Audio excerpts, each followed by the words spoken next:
sobre o corpo de Cristo hoje, tentando entender como Deus o guiará em seu chamado. Você sabe que é chamado por Deus, seja uma parte de seu corpo para participar do avivamento. Deus tem um plano para você e um propósito para você em sua mente, e é importante que permitamos que o Espírito Santo nos conduza por esse caminho. Agora, muitos cristãos eles tentam fazer seu chamado se cumpriu, eles têm uma ideia do que foram chamados, talvez para uma profecia, e começam a marchar para que isso aconteça.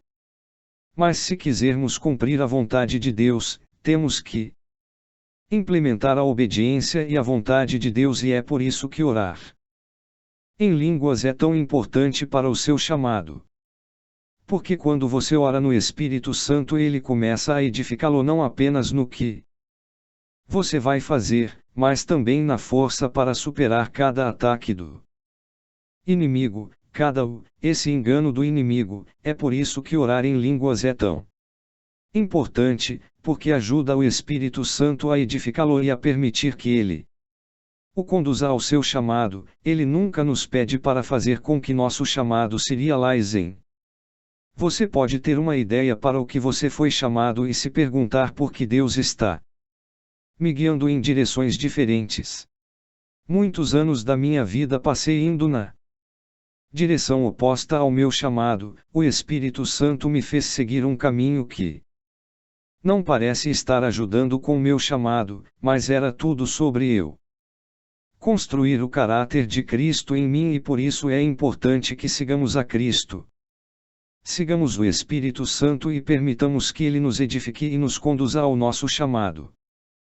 Ao discutir o chamado e corpo de Cristo, estamos aderindo a 1 Coríntios. Hoje, vamos começar em 1 Coríntios, capítulo 3. Versículo 1. E eu, irmãos, não posso falar convosco como a pessoas espirituais, mas como a pessoas carnais, como a crianças em Cristo. Alimentei-vos com leite, e não com comida sólida, pois até agora você não é capaz de recebê-lo, e mesmo agora você ainda não é capaz, pois você ainda é carnal. Pois há inveja, conflitos, divisões entre vocês. Você não é carnal em se comportar como miras homens. Então, em compreensão no livro de 1 Coríntios, temos que entender que ele está escrevendo para eles como bebês e como cristãos carnais. É tão importante que vejamos isso, porque está nos mostrando que existe uma religião, um caminho de ministério para servir a Deus através do seu homem carnal. Que aqui ele está repreendendo os pregadores por serem carnais. Os pregadores estão sendo repreendidos por serem carnais ao conduzir outros cristãos a um estilo de vida carnal. Do cristianismo não é uma questão se eles não são salvos, eles são salvos, eles nasceram de novo, mas ainda assim eles estão vivendo um cristianismo carnal. Agora, normalmente definiríamos a carnalidade nos cristãos como: sim, ele está salvo, mas ele fuma, bebe, xinga e joga um pouco aqui. Ele é um cristão carnal. Mas a definição aqui de carnal não é apenas uma vida pecaminosa, na verdade inclui ministrar e Deus trabalhando através deles no nome de Cristo, fazendo boas obras no nome de Cristo, mas ainda sendo carnal. Então meu ponto é apenas dizer que a carnalidade que ele está falando aqui não é apenas fumar, beber e fornicar como cristão, mas também é provavelmente dizendo mais especificamente que eles estão vivendo e servindo a Cristo através de seu homem exterior, porque seu homem interior não cresceu nem se desenvolveu. No capítulo 4, começaremos no versículo 7.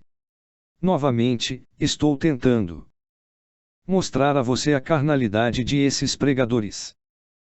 1 Coríntios é uma correção da igreja que estava servindo a Deus através de sua carnalidade, através do homem carnal. Capítulo 4, versículo 7. Pois quem faz você diferir do outro? E o que você tem que não recebeu agora se de fato recebeu. Porque você se vangloria como se não tivesse recebido, então aqui ele está repreendendo os pregadores por alegarem que a razão pela qual Deus os está usando, o ser, e as coisas que eles sabem é porque eles são extremamente inteligentes e são extremamente bons. Deus pensa eles são especiais e isso foi parte do argumento deles para fazer com que as pessoas os seguissem. Você deveria me ouvir, você deveria me respeitar, você deveria me seguir. Porque Deus está me usando mais do que Ele está usando você. E Paulo aqui diz a eles porque você o que faz você diferente do próximo pregador. Ele diz o que você tem que não recebeu, então basicamente está dizendo tudo de Deus que você veio de Deus não por causa de você. Você não originou a grande revelação que você ensinou, que veio do Espírito Santo ensinando você, então porque você está reivindicando e recebendo crédito por isso e usando isso para fazer com que as pessoas o admirem. Temos um ditado em nosso ministério que diz que nossos ensinamentos são protegidos por direitos autorais, o que significa que se você estiver indo para copiá-los direito, que tudo o que eu ensino é bom, veio de Deus, não para mim, veio de Deus, o que significa que não é propriedade de ninguém, é propriedade do Espírito Santo. Gary Carpenter me provoca às vezes e autismo que se um de nós ensina algo realmente bom que o outro vai roubar, mas daremos crédito a você pela primeira vez, então na primeira vez direi que aprendi isso com os ensinamentos de Gary, mas depois disso é meu, posso ensiná-lo como o Espírito Santo me ensinou porque, em última análise, pertence ao Espírito Santo. Então ele está aqui corrigindo os líderes e pastores da igreja por serem arrogantes, por se elevarem acima das outras pessoas e alegar isso porque Deus os está usando, dando-lhes uma revelação especial. É porque eles são especiais e são mais importantes do que a próxima pessoa. Versículo 7 novamente: para o que faz você diferir dos outros e o que você tem que não recebeu agora. Se você realmente recebeu, porque você se vangloria como se você não o recebeu, você já está cheio, você já é rico, você reinou como rei sem nós e de fato eu gostaria que você tivesse reinado para que nós também possamos reinar com você. E então ele os está repreendendo por reinarem como reis, por serem líderes que são exaltados em vez de serem humildes e servos do povo. E a razão pela qual eles foram capazes foi porque eles tinham Deus trabalhando em seu ministério através de milagres, através de Apocalipse, através de profetizar, através de sinais e maravilhas.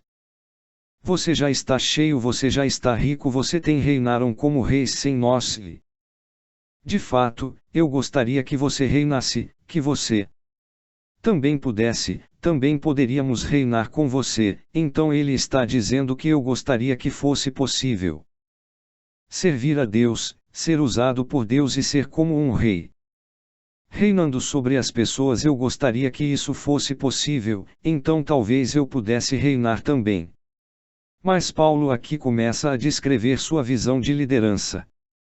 Pois acho que Deus nos mostrou os apóstolos por último, como homens condenados à morte, pois fomos feitos um espetáculo para o mundo, tanto para os anjos e para os homens.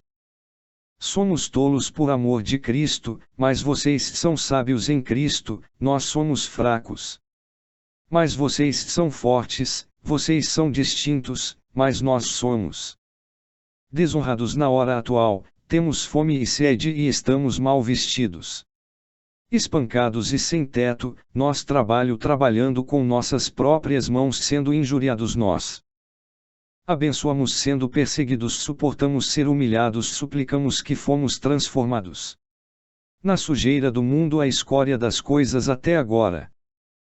Não escrevo essas coisas para envergonhar vocês, meus amados filhos, mas eu os aviso. Então Paulo aqui está corrigindo a visão do que um líder em Cristo deveria Eles não deveriam ser reis, eles não deveriam ser egoístas, egocêntricos. Exaltados e elevados pelo povo para serem governados sob. Ele diz que somos a escória da terra. O pastor Davi diz que é como se o diabo pegasse o apóstolo e o usasse como um esfregão e limpasse a escória da panela, guincho, guincho, guincho, e é assim que o diabo ataca os apóstolos e ele está escrevendo para eles um aviso de que você está errado, você está fazendo coisas erradas, você está vendo o evangelho errado. Agora vamos passar para 1 Coríntios capítulo 12 e capítulo 13. Vamos dar uma olhada à transição das duas maneiras de servir a Deus. Do jeito que eles estavam fazendo e do jeito que Paulo, o apóstolo Paulo, disse que eles deveriam fazer isso, então descobrimos que existe um caminho para servir a Deus. Através de sua carnalidade, onde você tem milagres e sinais e maravilhas e dons, e poder e profecia, mas assegure ao seu homem carnal. Mas há outro caminho através do Espírito, o homem interior. E então quando eu estava orando e comecei a falar em línguas, fiquei animado porque pensei que tinha um impulso extra em comparação para os outros jovens pregadores, que você sabe que todos nós acreditamos no mesmo tipo de ministério e ensinamos o mesmo ensinamento, mas eu orei em línguas, então eu iria chegar mais alto em Deus do que eles, e o Senhor me corrigiu. E disse: não há árvore que você está do jeito que ele descreveu que eu estava, em uma árvore de ministério, uma árvore de servir a Deus, e ele disse que isso o levará ao céu, mas nunca o levará ao avivamento. Agora, quando olho para trás, para isso eu aprendi muito mais desde que ele acabou de me contar que não entendi completamente o que ele disse, exceto que aprendi instantaneamente que a caminhada no Espírito, a oração em línguas, a prática de orar em línguas, adoração, meditação na palavra, estava construindo algo diferente em mim do que me ensinaram na época, e o que me ensinaram na época não estava errado, mas não me levaria ao reavivamento. Chamei a árvore carnal do ministério de uma maneira, a maneira de servir a Deus através do meu exterior homem, fazendo boas obras em nome de Deus, amando em nome de Deus, até mesmo sendo usado por Deus em profecias e milagres e sinais e maravilhas, que aquilo era. De uma árvore eu chamo de pinheiro, como uma árvore de Natal é onde você encontra o danzo. E então a caminhada do Espírito é quando você ora em línguas e você está buscando crescimento espiritual em seu homem interior, que está sendo construído uma árvore diferente de ministério que nos levará ao reavivamento. É uma árvore que é construída pelo Espírito Santo, edifica em você suas ideias, seus pensamentos, seu caminho para você. Então o capítulo 12 e o capítulo 13 são a linha divisória em 1 Coríntios, onde Paulo está usando o capítulo 12 para repreender os pregadores, explicando-lhes como Deus está trabalhando através de você enquanto você está ainda sendo carnal. Lembre-se, ele disse a ele que considero vocês como crianças, como bebês em Cristo, tenho que lhe dar leite. Vou ler novamente o capítulo 3, versículo 1. E eu, irmãos, não pude falar com vocês como com pessoas espirituais, então vim falar comigo para você, para o seu homem espiritual. Eu tenho que falar com você tão carnal quanto um bebê em Cristo.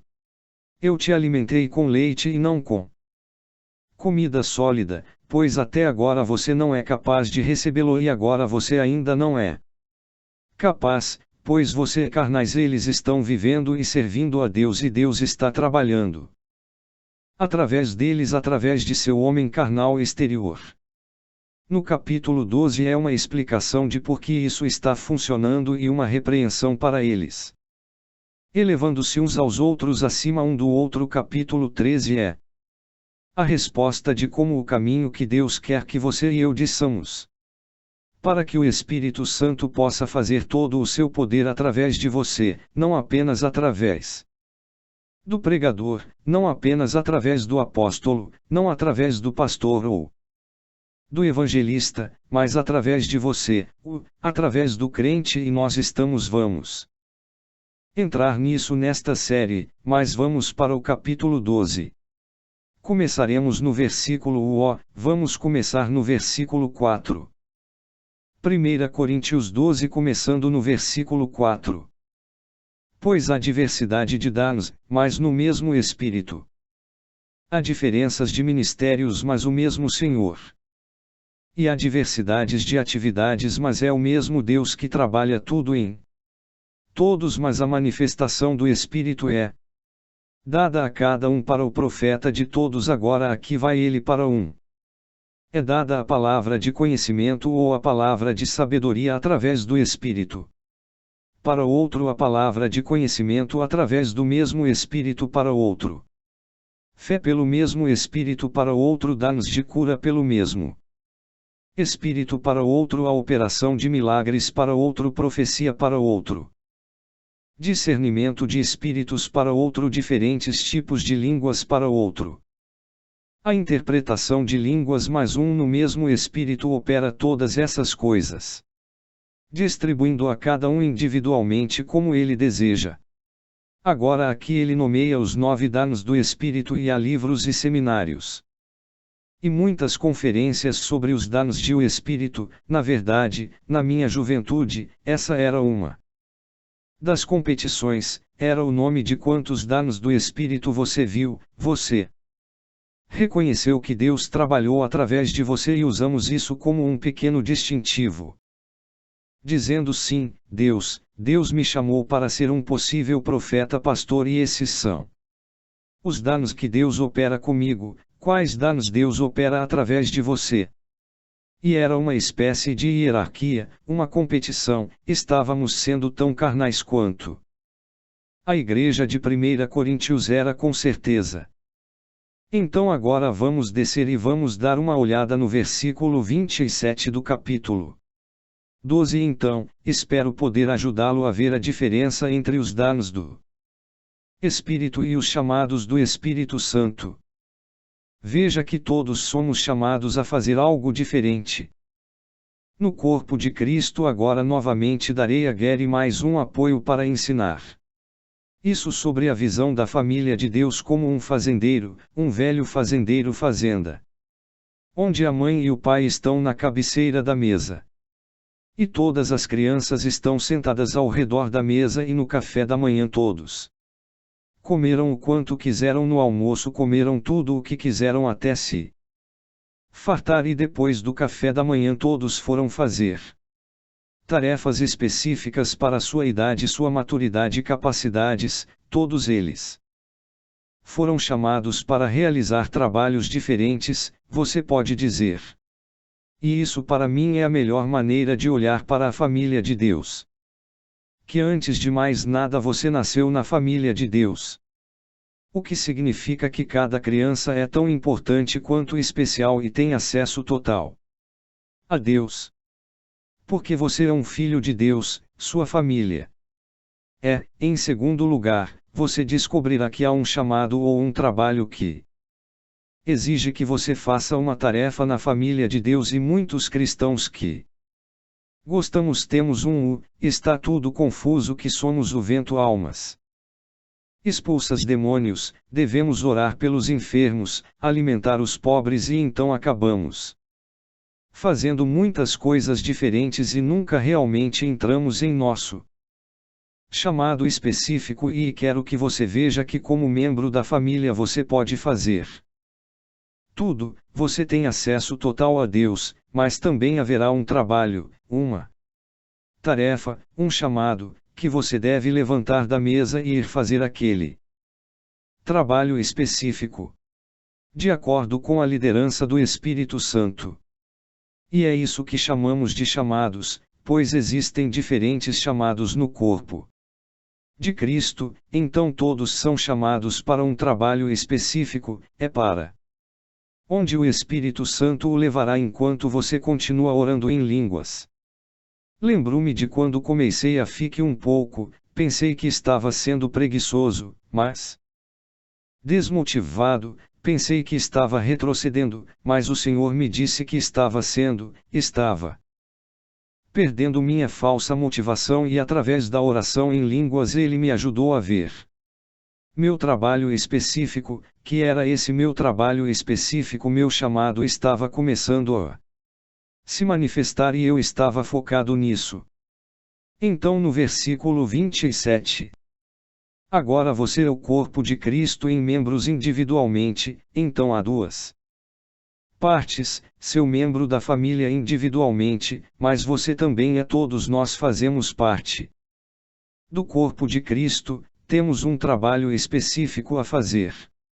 E se eu pedisse para você fechar os olhos e pensar sobre o trabalho específico no qual Deus está focando você, se você disser bem, não consigo pensar em nenhum ainda, não desanime, continue orando em línguas virá e então ele diz o versículo 28 e Deus os designou na igreja, primeiro apóstolos, segundo profetas, terceiro mestres, depois disso, milagres, depois danos de cura e geralmente é aí que peramos, isso é o que chamamos de ministério quíntuplo apóstolo profeta pastor ou professor evangelista, que esse é o tipo de chamada em tempo integral. Mas quando diz apóstolo primeiro, você sabe que estive com alguns apóstolos, não sei como eles lidam com uma conferência de apóstolos. Quando os apóstolos tentando fazer com que todos se submetam uns aos outros, eles competem. Eu sou um apóstolo mais poderoso do que você, você se submete a mim, não, sou mais poderoso do que você. Não sei, odiaria ser o pastor de um grupo de apóstolos porque todos eles podem tentar fazer com que eu me submeta a eles, mas se algum dia um apóstolo vier até você e disser que a Bíblia diz que sou o primeiro na igreja, sou chamado para ser apóstolo, você deve se submeter a mim, de fato, se todos alguma vez alguém de qualquer vocação tentou intimidar você com sua vocação, apenas ignore-o, porque se eles estão intimidando você tentando fazer você aceitar e eles estão ligando, então eles ainda não são maduros o suficiente para realmente ajudá-lo, então apenas ignore-os, dê um tapinha nas costas deles e diga que Deus te abençoe, mas você não precisa se submeter a ninguém, a menos que Deus lhe peça. Então ele diz primeiros apóstolos, bem. Lemos no capítulo 4. Quando falamos sobre apóstolos e é isso que vou diga a um apóstolo se eles tentarem me submeter a eles porque eles são os primeiros, eu digo bem, você sabe, o capítulo 12. Diz que você é o primeiro, mas o capítulo 4 vem antes do capítulo 12.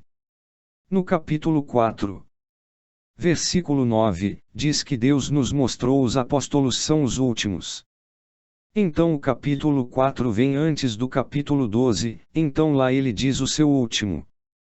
Não o primeiro, então a maneira como eu vejo este primeiro, segundo, terceiro é que esse é o primeiro tijolo colocado que o trabalho dos apóstolos é estabelecer a doutrina do fundamento de Jesus Cristo e estabelecer essa base sólida na igreja e defendê-la e prová-la e então o próximo tijolo pode ser, os profetas e os professores que eles estão no fundo, eles são os que estão ajudando a fundação para toda a igreja, todo o corpo para operá-los, não apenas eles. Então vamos voltar aqui ao versículo 28. E Deus os designou na igreja, primeiro apóstolos, segundo profetas, terceiro mestres, depois daqueles milagres que sabemos de Efésios 4 que estão substituindo evangelistas e depois os danos de curas que presumimos que ele está substituindo pastores, então ele nomeia o ministério quíntuplo, mas se você olhar cuidadosamente em sua Bíblia, olhe com muito cuidado, olhe para baixo.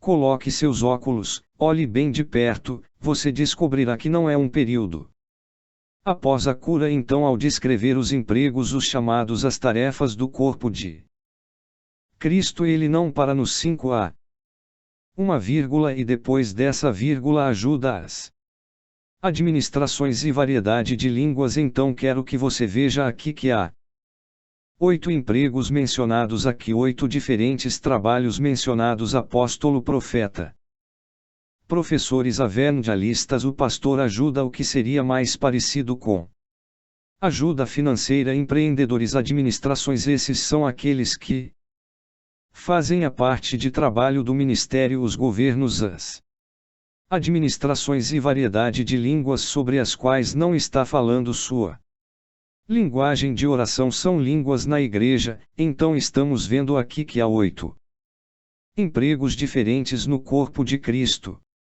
8 categorias, você se enquadra em uma dessas categorias, e porque há uma vírgula está nos dizendo que sua categoria não é menos importante do que outra categoria, e então ele está nos mostrando em 2 imagens diferentes, uma é um corpo e a outra nos chamados de como todos nós somos parte da família de Deus e parte da obra de Deus, seu corpo. Os empregos, os chamados foram todos chamados.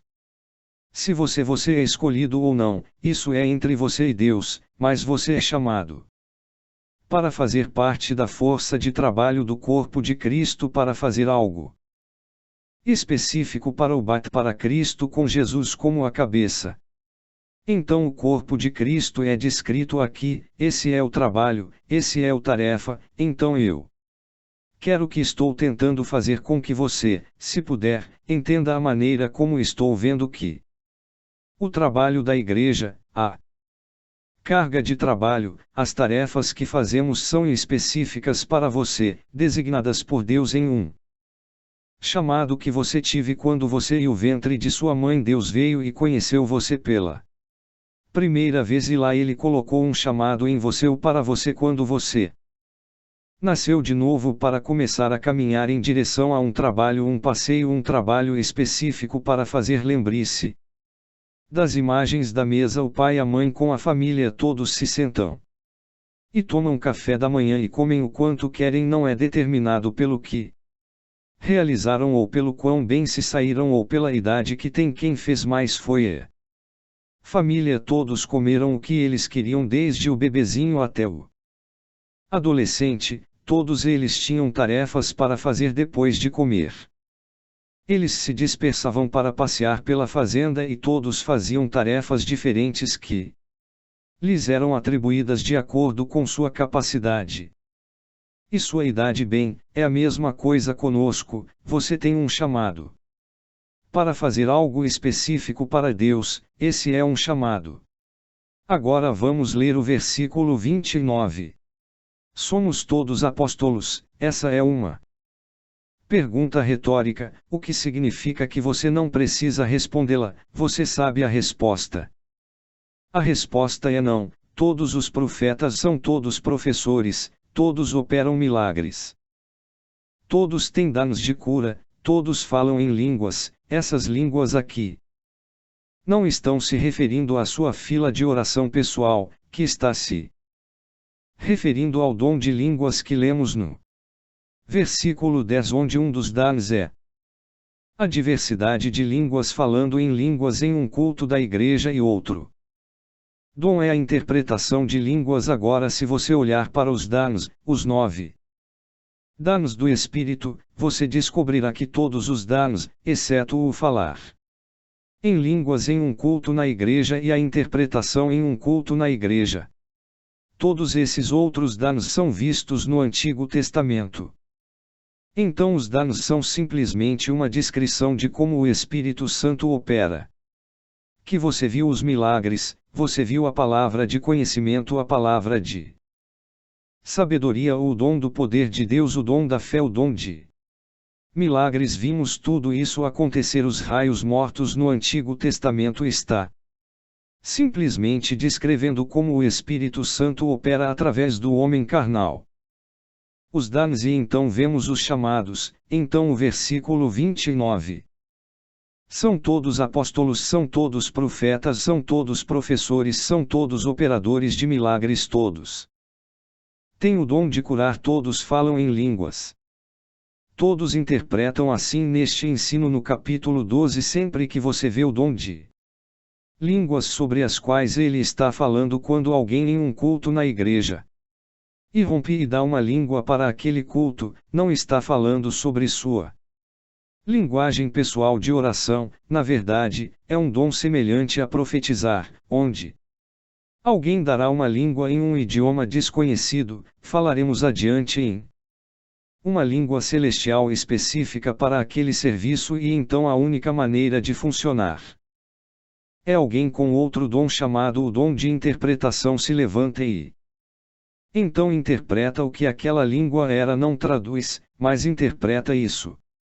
É o que o Senhor estava dizendo quando o outro cara ou a outra garota falou em línguas, e foi aí que diz todos falam em línguas, todos interpretam, então ele está dizendo todos têm esse dom.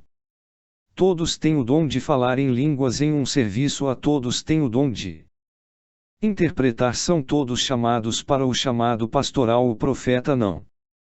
Temos chamados diferentes, então Paulo aqui está tentando corrigir esses pregadores usando seus chamados que vieram de Deus. E usando os danos que vieram de Deus para dizer que eles são mais importantes do que o próximo, para torná-los mais elevados do que a próxima pessoa. E tentar fazer com que as pessoas os sigam para servi-los, provavelmente até mesmo doar a eles para que todos tenham os danos de cura. Então falarei em línguas, todos eles interpretarão. Então ele diz o famoso versículo 31. Mas deseje sinceramente os melhores presentes, então uma resposta para isso é o que ele quer dizer com os melhores presentes. Bem, se você é chamado para ganhar dinheiro, você quer talvez o dom do conhecimento, então você sabe que você saberei pelo Espírito de Deus o que fazer. Se você for chamado para ser um evangelista, você quer o dom dos milagres. Que o melhor presente é o presente que acompanha o seu chamado, esse é um presente que você deseja para ajudá-lo a cumprir seu chamado agora. A razão no capítulo 12 é dizer que esta era a rede de segurança de Deus para a igreja, que ele ainda poderia trabalhar através de nós. Enquanto éramos imaturos, enquanto estamos no processo de amadurecimento, então não estamos tentando menosprezar os danos aqui. Estou tentando dizer, não viva nos danos, os danos são para cristãos carnais imaturos. Trabalho de Kalina é específico para você no lugar do corpo que todo mundo tem. Um chamado, todo mundo tem um lugar, uma tarefa, um trabalho no corpo de Cristo. Em outras palavras, o projeto da igreja nunca deveria ser: você tem 5 pregadores, ministério quíntuplo no palco e todos os outros sentaram nas cadeiras e se afastaram do ministério quíntuplo. Se você precisar de oração pela cura, venha até mim, eu orarei por você. Eu vou representar Jesus para você. Você precisa de libertação, venha até mim, eu serei seu libertador. Você precisa de uma palavra de Deus, venha até mim, serei seu profeta. Veja, esse nunca foi o projeto da igreja, essa é a maneira como a igreja deve ser para o mundo. Porque eles não conheceram a Cristo, mas para o corpo de Cristo através da família de Deus, deveríamos estar buscando a Cristo e crescendo, e enquanto estamos crescendo, sim, os ministros devem ajudar, mas nunca devem substituir eles. Nunca devem tomar o lugar de Cristo, e eu vejo isso na igreja moderna, como muitas pessoas ficam felizes em viver suas vidas de segunda a sexta, sábado e domingo, elas vão assistir a um culto na igreja e recebem uma instrução, uma correção e ensinando, inspiração, um ministério de um homem ou de uma mulher, quando na verdade Jesus é meu cabeça, Deus é meu Pai, tenho acesso a eles. Não importa qual seja meu chamado, ainda sou um membro da família, devo poder ir até ele sozinho. Então a parte dos danos que estamos vendo aqui é que Deus tornou possível que permanecêssemos carnais e imaturos como bebês, e Ele ainda aparece e faz um trabalho através de nós, para que a igreja possa seguir em frente enquanto estamos crescer. Nunca foi para dizer que você não precisa crescer, você não precisa amadurecer, você não precisa ser espiritual e orar em línguas e ler sua Bíblia, basta ir buscar um pregador para orar por você. Isso nunca aconteceu. A intenção era que toda a família crescesse e começasse a participar dos trabalhos, das tarefas ou dos chamados dos negócios da família. É o que ele diz, mas deseja sinceramente os melhores presentes. Então ele diz: e ainda assim eu lhe mostro um caminho mais excelente. Para o capítulo 12 é uma maneira menos excelente.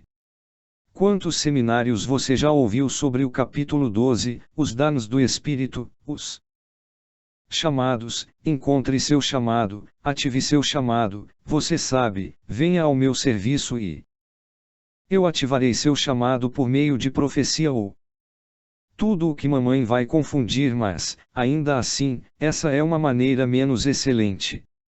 Quantos seminários deveríamos ter sobre a maneira mais excelente? A maneira mais excelente é o amor. E antes de deixar sua mente lhe dizer o que vou pregar, não dê ouvidos à sua mente. Eu quero ensinar e quero que você ouça o que estou dizendo.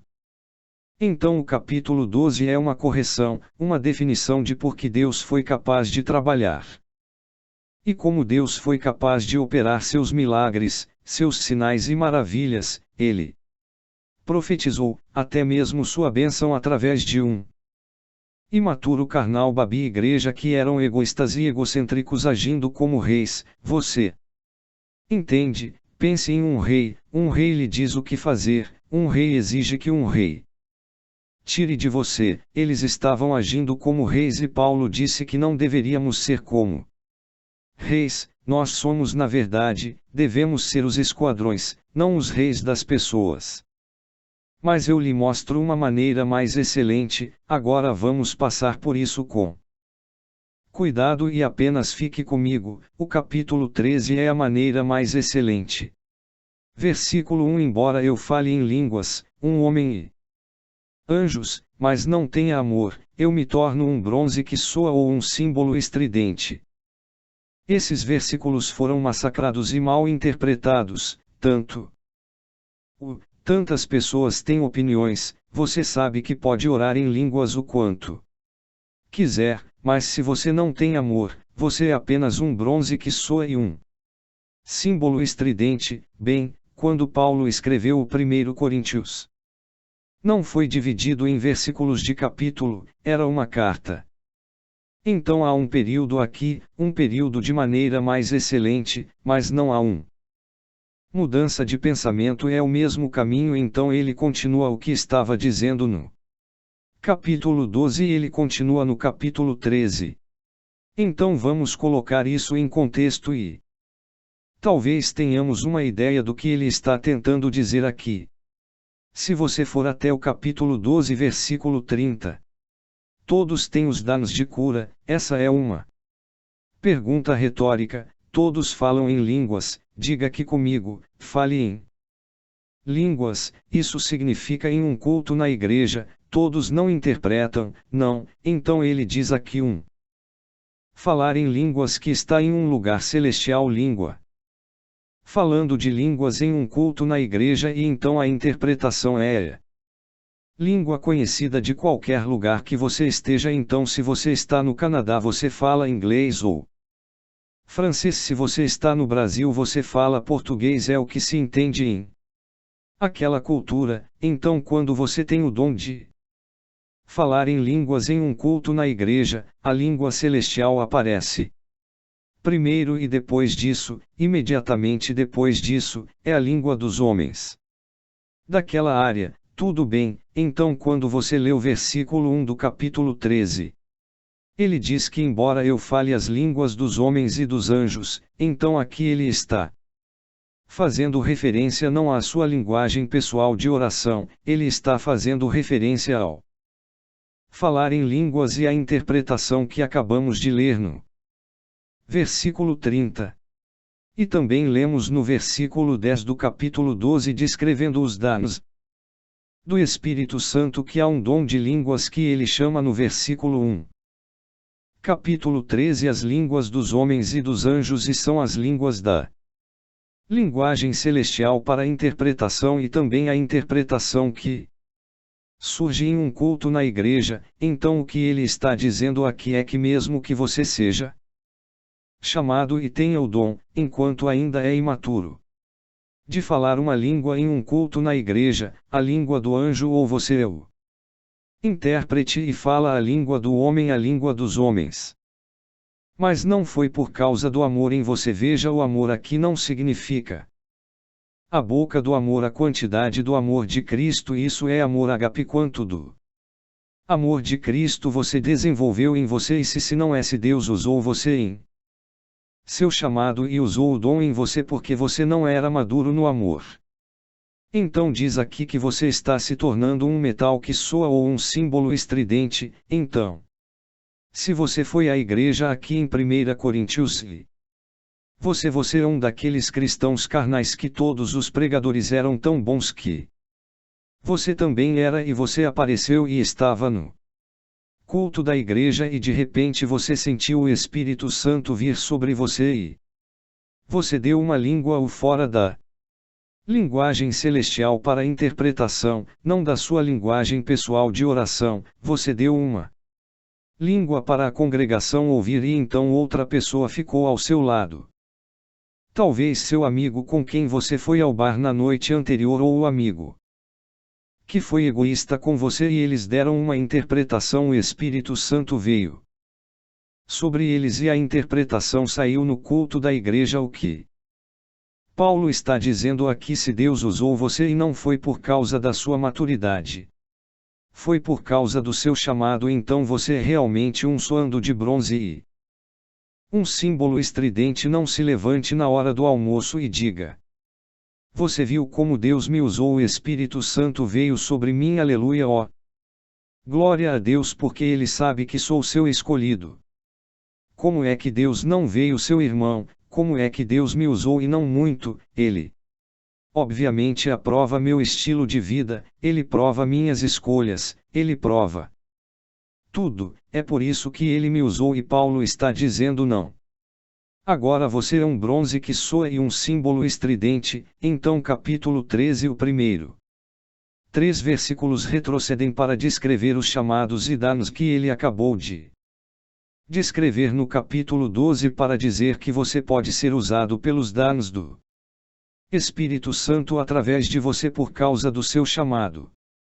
Mas se essa for a única maneira, o Espírito Santo, o caminho menor, é a única maneira de o Espírito Santo trabalhar através de você, então você não está recebendo uma recompensa. Ouça o quão poderoso isso é, e isso deve abalar nossos corações para deixarmos de ser preguiçosos, carnais, imaturos, bebês cristãos. Versículo 1: embora eu fale com as línguas dos homens e dos anjos, mas não tenho amor, tornei-me sólido em latão ou um símbolo retumbante. Versículo 2: e embora eu tenha o dom de profecia, Saulo, você quer ver que está aí, todos me chamam de profetas, e então há um dom de profecia tanto no capítulo 12.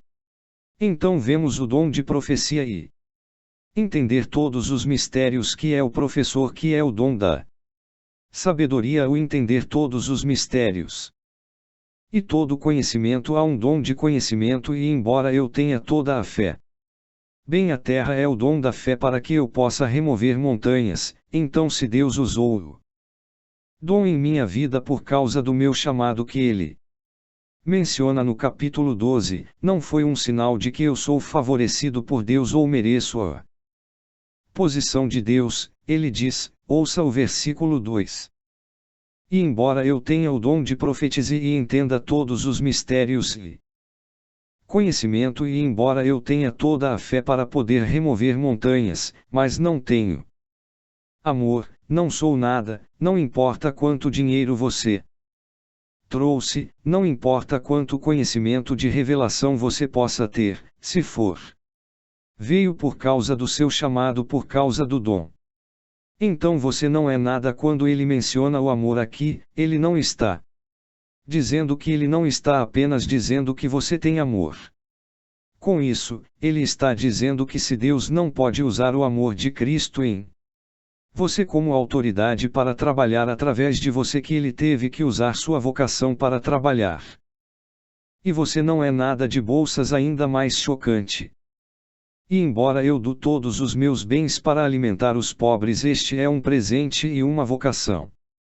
Para ter finanças, e embora eu dê meu corpo para ser queimado, mas não tenho amor, isso não me aproveita de nada. Então uma maneira que eu gostaria de tentar interpretar não é que eu tenha amor, mas que Deus não pode usar o amor de Cristo em mim, porque se você tem o amor da vida de Cristo em você, isso lhe custará caro.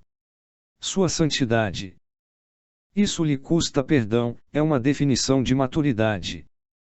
Que o amor de Cristo foi desenvolvido em você por meio de ferramentas espirituais, de oração em línguas e adoração, e de fazer escolhas para crescer em Deus. E se Ele tivesse que trabalhar através de você como estava trabalhando a igreja em 1 Coríntios, ele não conseguia encontrar o suficiente do amor de Cristo em seu homem interior. Porque eles não estavam gastando tempo desenvolvendo-o, então ele teve que usar seus chamados e usar os dons do Espírito Santo.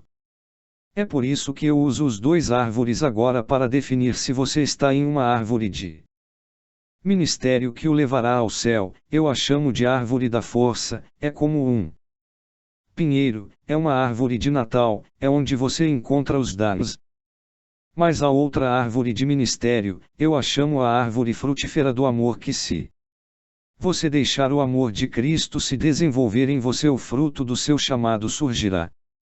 O fruto das suas respostas surgirá como o fruto de uma árvore, ele aparecerá. Você não tem que forçar, você não precisa fazer acontecer, isso vem. Essa é a outra árvore, o que eu chamo de caminhada da árvore espiritual do ministério. E então o capítulo 12 está definindo a árvore de Natal, o pinheiro, a árvore da força, de forçar as coisas. Vamos forçar o reavivamento, vamos forçar mudanças em nossa cidade, e você está tentando forçá-lo pela fé. Vou fazer isso acontecer. E sim, há momentos em que você tem que ser determinado sua fé, mas também há um fruto, o ministério, onde o fruto surgirá, onde tudo em que você acredita surgirá pelo Espírito e não pelo homem carnal.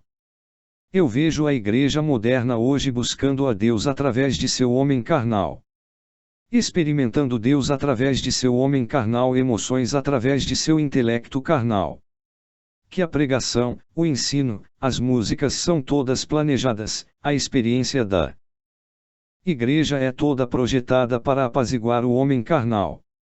Lembro que tínhamos o pastor Davi pregando e ficava um pouco irritado, às vezes. Ele começa a dizer coisas como: então você está me dizendo que você não tem tempo suficiente para orar em línguas, você tem que trabalhar, pagar essas contas. Eu entendo isso, mas na verdade isso é apenas uma desculpa.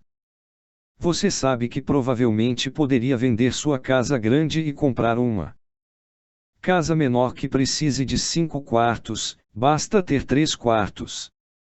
Quem precisa de 5 TVs, apenas comprar uma TV, vender seu carro chique por um carro sucata, você sabe. Mudar seu estilo de vida para ter mais tempo, não precisar trabalhar tanto para pagar por esse estilo de vida, e então você descobrirei que você terá tempo para orar. Pare de inventar desculpas, e isso nunca falha. Teríamos visitantes na igreja.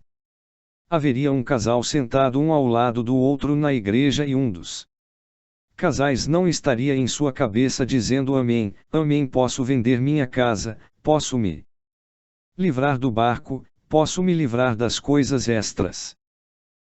E não que você tenha que fazer isso, mas se essa é a sua desculpa para não ter tempo para orar e crescer em Deus, então sim, você tem que fazer